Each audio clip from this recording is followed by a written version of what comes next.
الحمدللہ رب العالمین والعاقبۃ للمتقین والصلاۃ والسلام علی رسول الکریم اما بعد۔ باتیں حدیث نمبر 3887 کے تعلق سے چل رہی تھی، جس میں معراج کا واقعہ بیان ہوا ہے۔ باتیں یہاں تک ہوئی تھی کہ آپ صلی اللہ علیہ وسلم کے لیے سواری لایا گیا جو گھوڑے سے چھوٹا اور گدھے سے کچھ بڑا تھا، جس کا نام براق تھا۔ کہہ رہے ہیں اس کی رفتار اتنی تیز تھی کہ جہاں تک نگاہ پہنچتی اس کا وہ قدم وہاں پڑتا تھا۔ فَحُمِلَتْ عَلَيْهِ، چنانچہ آپ صلی اللہ علیہ وسلم کو اس سواری پر سوار کیا گیا۔ فَانْطَلَقَ بِهِ جبریل، آپ بیان فرماتے ہیں جبریل لے کر مجھے آگے چلے، روانہ ہوئے۔ حَتَّى أَتَى السَّمَاءَ الدُّنْيَا، یہاں تک کہ آسمان دنیا تک پہنچے۔ آسمان دنیا کا مطلب پہلا آسمان، جو دنیا کے قریب 7 آسمان ہے، تو پہلا آسمان ہے، اس کے اوپر دوسرے آسمان، تو آسمان دنیا، یعنی چونکہ دنیا کے وہ قریب ہے اس لیے اس کو بولا جاتا آسمان دنیا۔ یہی آسمان دنیا جس کے تعلق سے آتا ہے کہ رات کے تیسرے پہر میں اللہ رب العالمین اسی آسمان دنیا کی طرف نزول فرماتا ہے۔ کیفیت نہیں معلوم، لیکن یہ کہ نزول فرماتا ہے۔ کیسے فرماتا ہے اس کا بیان نہیں، اور اعلان کرتا ہے کہ بھائی کوئی ہے مانگنے والا، کسی کا کوئی مسئلہ ہے۔ تو حقیقت یہ ہے کہ ہم سب لوگوں کے مسائل ہیں، ہمارے مسائل کے حل کا بہترین وقت اور جگہ وہی ہے۔ ہم پریشان رہتے ہیں لیکن جو حل ہے اسے ہم تلاش نہیں کرتے ہیں۔ چنانچہ اسی آسمان دنیا تک پہنچے۔ فاستفتح، چنانچہ دروازہ کھولا گیا۔ فقیل من ھذا، تو سوال ہوا کہ کون ہو۔ بھائی جب آسمان کا دروازہ کھلا تو ہر آسمان پہ پہرے دار ہیں، فرشتے ہیں، تو پوچھا بھائی کون ہو۔ قال جبریل، جواب دیا گیا کہ جبریل ہے۔ قیل ومن معک، دوسرا سوال ہوا کہ آپ کے ساتھ کون ہے۔ بھائی ہر ایک کا سسٹم ایسے نہیں کہ بھائی کوئی آیا اور دروازہ کھولا اور کھٹا کر چل جائے۔ سوال آپ دیکھیں سسٹم کہ بھائی کون ہو، کہا گیا جبریل۔ تو جبریل کے لیے بس زبان حال پرمیشن آئے جائے کوئی مسئلہ نہیں ہے، ان کا تو کام ہے آسمان کی طرف جانا اور آنا، وہی لے کر یہ سارا کام ہو رہا تھا۔ لیکن دوسرا جب سوال ہوا کہ بھئی آپ کے ساتھ کون ہے، آپ کے لیے تو پرمیشن کوئی معاملہ نہیں، لیکن آپ کے ساتھ کون ہے۔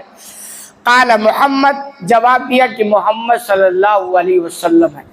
قال وقد ارسل الیہ، پھر سوال ہوا کہ کیا ان کو لینے کے لیے بھیجے گئے ہو، یعنی آپ تو آؤ جاؤ کوئی مسئلہ نہیں، لیکن محمد صلی اللہ علیہ وسلم کو جو لے کے آ رہے ہیں تو کیا اللہ نے آپ کو حکم دیا ایسا کہ لے کر کے وہاں آؤ؟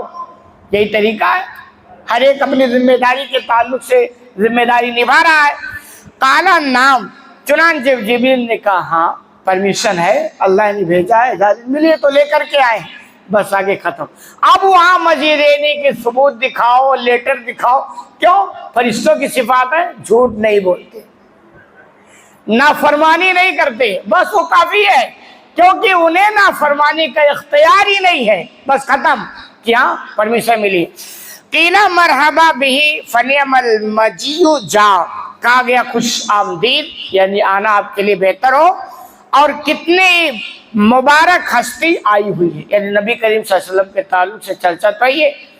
ففتح، چنانچہ آسمان جب کھولا گیا۔ فلما خلصتو، آپ صلی اللہ علیہ وسلم بیان فرماتے میں اندر گیا۔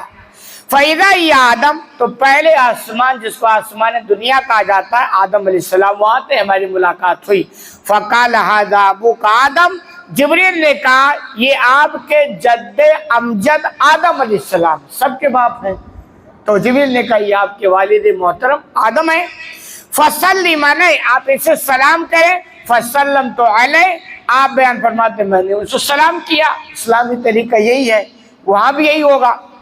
فرد السلام، چنانچہ آدم علیہ السلام نے سلام کا جواب دیا۔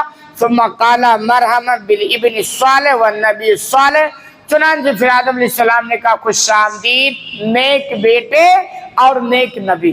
نیک تو سبھی نبی ہوتے ہیں، لیکن یہ تاکید کیا بہت بہتر ہے، نیک ہے اور نیک نبی بھی ہے۔ ثم السیدہ، پھر آگے چڑھے جبریل علیہ السلام حتی السماء ثانیہ، یہاں تک کہ دوسرے آسمان تک پہنچے۔ فاستفتح، آسمان کا دروازہ کھلا۔ قیل، سوال ہوا، من ھذا، کون؟ قال جبریل، جواب دیا کہ جبریل ہے۔ قیل وما کا، پھر سوال ہوا تمہارے ساتھ کون ہے؟ قال محمد، جواب دیا کہ محمد صلی اللہ علیہ وسلم، یعنی دوسرے آسمان جانے کے لیے۔ قیل وقد ارسل الیہ، کیا آپ کو ان کو لینے کے لیے بھیجا گیا؟ قال نعم، جبریل نے کہا۔ قال مرحبا بہ فنعم المجیء جاء، کہا گیا خوش آمدید ہو، بہت مبارک ہستی آئی ہوئی ہے۔ ففتح، چنانچہ دروازہ کھلا۔ فلما خرجت، آپ بیان فرماتے میں اندر داخل ہوا۔ اذا یحییٰ و عیسیٰ وہما ابن الخالہ، کہہ رہے وہاں ہماری ملاقات یحییٰ اور عیسیٰ سے ہوئی۔ یحییٰ اور عیسیٰ علیہ السلام کا ان دونوں سے دوسرے آسمان پر ملاقات ہوئی، اور یہ ہمارے دونوں خالہ زاد بھائی بھی لگتے ہیں۔ آپ نے صحیح بتایا کہ ہمارے خالہ زاد بھائی ہیں۔ قال ھذا یحییٰ و عیسیٰ، جبریل نے کہا یہ یحییٰ اور عیسیٰ علیہ السلام ہے۔ فسلم علیہما، آپ ان دو سے سلام کیجئے۔ فسلم، تو آپ نے کہا میں نے سلام کیا۔ فردا، چنانچہ انہوں نے سوالوں کا جواب دیا۔ ثم قال مرحبا بالاخ الصالح والنبی الصالح، چنانچہ ان دونوں نے کہا خوش آمدید نیک بھائی اور نیک نبی۔ ہر نبی ایک دوسرے کا بھائی ہوتا ہے۔ آدم علیہ السلام کی ساری اولاد ہے، انہوں نے بیٹے سے مخاطب کیا، اور باقی سب آپس میں بھائی بھائی ہیں، تو انہوں نے کہا نیک بھائی نیک نبی۔ ثم صعد بی الی السماء الثالثہ، چنانچہ آپ فرماتے جبریل علیہ السلام مجھے لے کر تیسرے آسمان تک گئے۔ فاستفتح، دروازہ کھلا۔ قیل من ھذا، سوال ہوا کون؟ قال جبریل، جواب دیا جبریل۔ قیل مما کا، پھر سوال ہوا تمہارے ساتھ کون ہے؟ قال محمد، جواب دیا کہ محمد صلی اللہ علیہ وسلم ہے۔ قیل وقد ارسل الیہ، کہا گیا کیا بھیجا گیا ان کو لینے کے لیے؟ قال نعم، جواب دیا ہاں۔ قیل مرحبا بہ فنعم المجیء جاء، چنانچہ وہاں سے بھی کہا گیا خوش آمدید ہو، کیا مبارک ہستی آئی ہوئی ہے۔ ففتح، دروازہ کھولا گیا۔ فلما خلصت اذا یوسف، کہہ رہے جب دروازہ کھلا تو میں اندر داخل ہوا تو وہاں یوسف علیہ السلام تھے، یعنی تیسرے آسمان پر ہماری ملاقات یوسف علیہ السلام سے ہوئی۔ قال ھذا یوسف، چنانچہ جبریل نے کہا یہ یوسف علیہ السلام ہے۔ فسلم علیہ، آپ ان سے سلام کیجیے۔ فسلمت علیہ، آپ فرماتے ہیں میں نے ان سے سلام کیا۔ فردا، چنانچہ انہوں نے سلام کا جواب دیا۔ ثم قال، پھر کہا مرحبا بالاخ الصالح والنبی الصالح، چنانچہ انہوں نے کہا خوش آمدید ہو نیک بھائی اور نیک نبی، یعنی اس طرح آپ صلی اللہ علیہ وسلم کو آسمان کا سیر کرایا گیا اور معراج اس طرح کرائی گئی۔ حدیث لمبی ہے، باقی بات انشاءاللہ اگلے درس میں۔ اللہ رب العالمین سے دعا ہے کہ الہ العالمین تو ہمیں کہنے سننے اجازت عمل کرنے کی توفیق عطا فرمائے۔